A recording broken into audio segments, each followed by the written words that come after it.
Welcome to Dark Character Profiler. Take a deep dive into the background and personalities of villains from books, video games, manga, and comics. Psychological analysis of some of the most deviant and heinous characters of all time. Now, here's Fulcrum. Welcome back, Dark Disciples, to the hallowed and veiled rites of Dark Character Profiler. The black candles flicker unsteadily, the sigils pulse with unholy life, and the echoes of the abyss answer our call. Step beyond the threshold, surrender the light, and join us as we summon forth the chronicles of a spirit consumed by darkness. The invocation begins. Dark Character Profiler. There is nothing to worry about. You're gonna be just fine. I'm your number one fan. She was his number one fan and his worst nightmare. A former nurse with a deadly bedside manner, Annie Wilkes isn't just a character from Stephen King's imagination. She's a walking case file of psychological collapse, delusion, and rage wrapped in a soft smile and an apron. Who is Annie Wilkes? What drove her to murder for the love of a fictional character? And how closely does her madness mirror real-life medical monsters? Get comfortable, but not too comfortable, because this time, the story writes you. Our subject name is Annie Wilkes from the novel Misery, written by Stephen King and published by Viking Press in 1987. There is also a movie based on the book titled Misery, with a screenplay adapted by Stephen King and William Goldman, directed by Rob Reiner, and produced by Castle Rock Entertainment, Nelson Entertainment, and Columbia Pictures in 1990. Annie was portrayed by the amazing actress Kathy Bates. Her date of birth is April 1st, 1943. Her age, 44 at time of death. Her known aliases include Dragon Lady and Number One Fan. The evaluator for this psychological evaluation is Fulcrum. The date of the report is June 10th, 2025, compiled post-mortem from Narrative Records. Referral reason: Annie Wilkes is submitted for retrospective forensic and psychological evaluation following her involvement in the kidnapping, prolonged captivity, and physical torture of novelist Paul Sheldon. The subject presents with extreme pathological traits, masked under a seemingly maternal, benevolent demeanor. Evaluation seeks to examine her mental status, underlying psychopathology, and symbolic narrative function. Brief background information. Annie was born in Bakersfield, California on April 1st, 1943. She graduated from the University of Southern California's nursing school with honors in 1966. She was a former nurse with a deeply troubled psychological history, including multiple suspicious deaths of patients and infants under her care. At the time of her death, she lived in rural Colorado, isolated and socially estranged. She was obsessed with Paul Sheldon, a romance novelist. After a car accident near her property, she abducts and imprisons Sheldon. What begins as care quickly becomes coercion, with Annie demanding Paul rewrite his latest novel to her liking under duress while she exerts escalating control. Mental status examination. Appearance. Annie initially appears cheerful, orderly, and matronly, dresses conservatively, and displays a facade of warmth that quickly gives way to violence. Affect and mood. Labile, which means the person's emotional state changes quickly and unpredictably. Her mood swings rapidly between calm affection, righteous indignation, and sadistic rage. Her mood is unpredictable and often incongruent with the situation. Her speech is pressured and childlike at times, using such terms as cockadoodie and dirty birdie, which contrasts disturbingly with her acts of violence. She uses euphemisms and sanitized language while performing horrific acts, highlighting dissonance.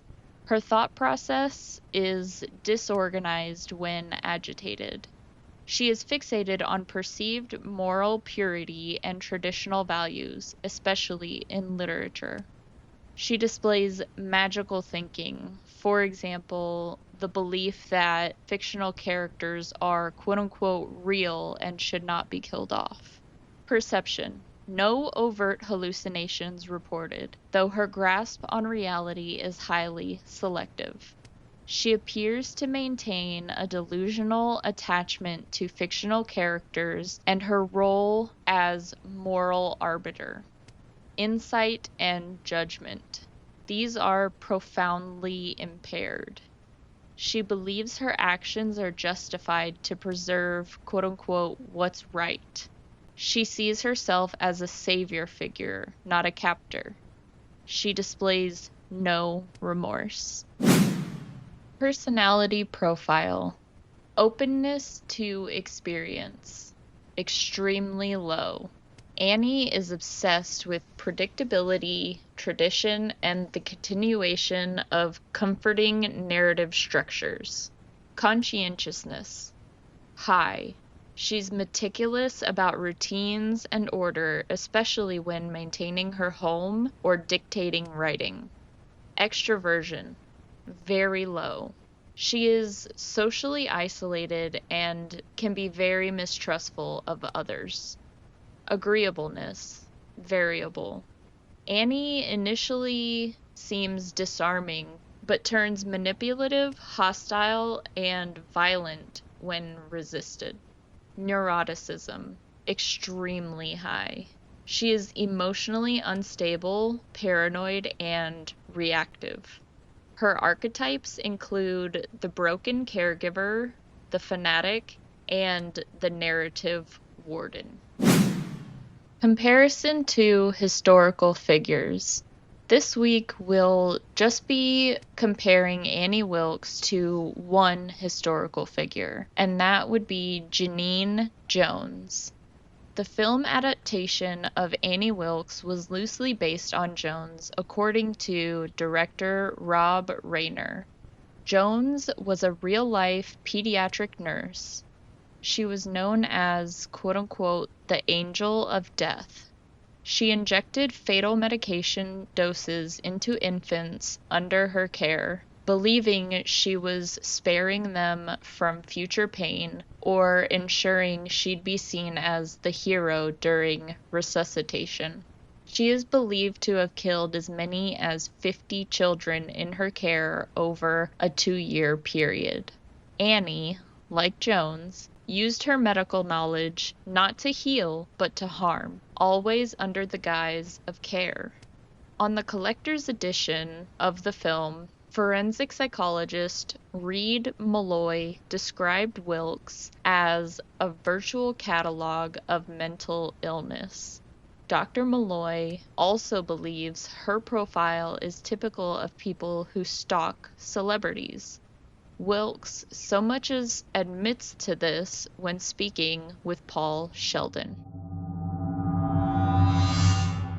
Before we go further into the abyss, we offer our deepest gratitude once again to Cindy for her suggestion of the subject for this episode, Annie Wilkes from Misery. We also offer our continued gratitude to all those who continue to support the show. Your ears are the altar, your attention the offering, and for that we are eternally grateful. Your devotion feeds the darkness. Now, let us continue the rite. Gather close, dark disciples, the shadows have spoken. From the depths of the void, the results of our recent poll have been revealed. Bipolar 1 disorder and delusional disorder emerged as the most voted diagnoses. These results reflect the dual reality Annie lives in, one ruled by intense mood swings and the other by fixed, false beliefs. Meanwhile, borderline personality disorder and other trailed behind. Borderline personality disorder captures her instability and fear of abandonment. However, fewer of you saw it as the core of her pathology. The term other reminds us that Annie defies neat labels, being a psychological hybrid. Your votes helped shape this episode's analysis. Whether you chose mood, delusion, or something else entirely, thank you for stepping into the mind of misery's most infamous fan. By your sacred sigils cast in votes, the veil has been parted. Your will has summoned the course of our descent into the hidden chambers of the human psyche. We offer our thanks for your participation in the circle. Now we invoke the evidence and prepare for the final analysis. Dark character profile. The evidence against Annie includes kidnapping and false imprisonment, aggravated assault, notably hobbling, attempted murder multiple times, and finally, suspected serial murders of infants and patients during her nursing career. Despite the brutality of her actions, she frames them as acts of love or correction, highlighting a profound disconnection between intent and impact. And now, the final analysis. But first, just a little house cleaning. This podcast is for entertainment and educational purposes only. While we use the DSM-5 as a framework to provide psychological analyses of fictional characters, the discussions are not intended to diagnose, treat, or provide professional mental health advice. The interpretations shared are based on hypothetical scenarios and creative exploration and should not be applied to actual individuals or situations. For mental health concerns or diagnoses, please consult a licensed professional. Listener discretion is advised. Dark character profile. Based on our findings, Annie's primary diagnoses include borderline personality disorder, bipolar 1 disorder with psychotic features, delusional disorder with erotomanic and grandiose subtypes, as well as sadistic personality traits, though this is not a clinical diagnosis. With borderline personality disorder, the essential features include a pervasive pattern of instability of interpersonal relationships, self-image, and affects, and marked impulsivity. Annie displays frantic efforts to avoid real or imagined abandonment. She displays idealization and devaluation of Paul Sheldon.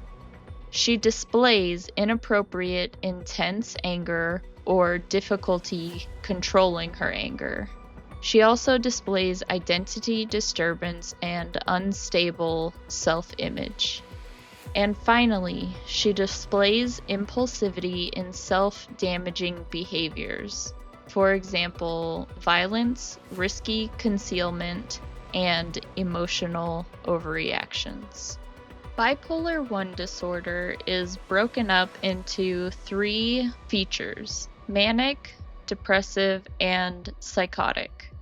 With the manic features, Annie displays grandiosity and elevated mood, believing she alone can quote-unquote save Paul Sheldon's work. She also displays decreased need for sleep, pressured speech, and obsessive fixation on rewriting Paul Sheldon's final book. And finally, there are sudden mood shifts and impulsive, erratic behavior. With the depressive features, Annie is withdrawn, tearful, and self-loathing when she feels rejected. She expresses suicidal ideation and hopelessness, and there are periods of psychomotor agitation or near catatonia. And finally, with the psychotic features, Annie displays delusions of righteousness, seeing herself as Paul's literary savior. She also displays paranoia toward external influences, such as publishers and critics. And finally, there is a disconnect from reality that fuels her escalating violence. For delusional disorder, we have broken it up into erotomanic and grandiose subtypes. With the erotomanic type, Annie believes that she has a special bond with Paul Sheldon, that he belongs to her, heart, soul, and pen. And with grandiose type, she doesn't just see herself as a fan, she sees herself as Paul Sheldon's moral compass, literary editor, and creative savior. And for our final diagnostic impression, we have sadistic personality traits. While this is not a true psychological diagnosis, these traits do still apply, as Annie derives pleasure from exerting total control and demonstrates calculated cruelty masked as care. And for our final impressions, Annie is a profoundly disturbed individual with strong symbolic weight in both horror and literary analysis. Clinically, she exemplifies extremely maladaptive personality structures. Narratively, she is a personification of obsessive attachment and narrative control run amok. See, that's how I'm your number 1 fan and all. She is not merely a villain. She is the boundary where adoration becomes annihilation. And that wraps up this episode of Dark Character Profiler. But before you go, if you're a fellow fan of the dark, the twisted, and the psychologically complex, mark your calendars. We'll be in Louisville, Kentucky for Imaginarium from July 18th to July 20th, a celebration of storytelling in all its forms. Whether you're a writer, creator, or just love to dive deep into the minds of unforgettable characters, come say hi. We'd love to meet some of you in person and talk all things dark fiction. Until then, stay curious and maybe double check who your number 1 fan is. The circle closes, dark disciples, and the echoes of the abyss fall silent once more. The tale has been woven, the soul laid bare, and the veil drawn tighter around us. Take these dark truths with you, guard them well, and await the next summons. Until the black hour returns, walk in the shadow unseen, and whisper not what you have seen. Thank you for listening to Dark Character Profiler with Fulcrum. Listen every other Tuesday on Spotify, Apple Podcasts, and Amazon Podcasts.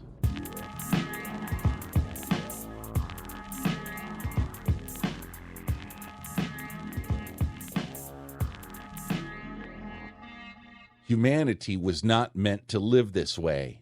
Society is left to the mercy of murderers and cutthroats. Hear Paige Zaplin Dam's epic tale brought to life in an audiobook. For years, Slade had felt secure in the forest. I am from simple, humble beginnings. I was raised in the Ironwood by an Ogress, an Anaral. He saw immediately that she was beyond a healer's aid. Even a skilled witch could not help her recover from losing so much blood. Mother? Slade thought he wanted revenge. Instead, he got redemption. A kingdom of ash and steam, The Ogress's Son, a dystopian neo-Dark Age fantasy, narrated by Rich Fraser. Now available on iTunes and Audible. I promise you I will find whoever did this and avenge you, Mother.